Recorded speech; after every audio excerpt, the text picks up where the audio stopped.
可重回出生的光線？怎麼可重回緊張的初見？念着第一天新鮮那場面，曾立下宣言，是日裏每頁也破損，最終嘆息厭倦，願折返第一天，混亂裏找尋新的支線，再過好生活，這個好青年，要送秒針，從遊到咗光陰反轉第一天，事業愛戀重鋪生命線，怎意料每條航線也同結果，也只想回到舊年。呢隻歌好好聽嘅喎，因為我見到 Leslie 喺度，我唔記得咗佢喺邊啦，我冇見到佢嘅嘢。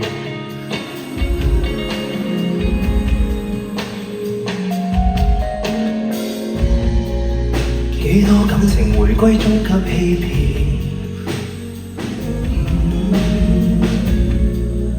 幾多心靈回首中給污染，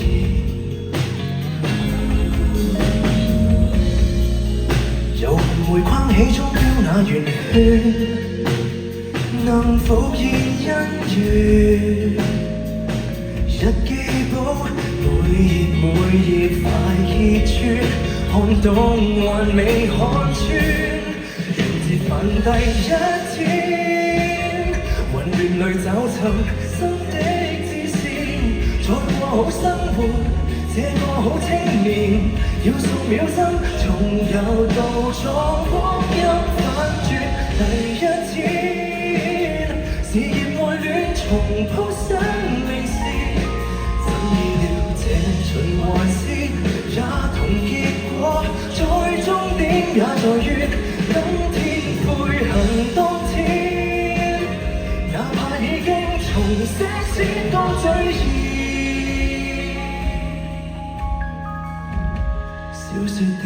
配合情節往常理發展，當宇宙再無時間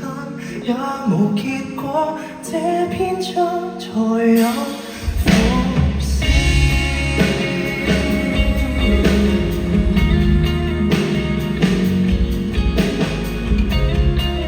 怎麼可重回憶中的光線？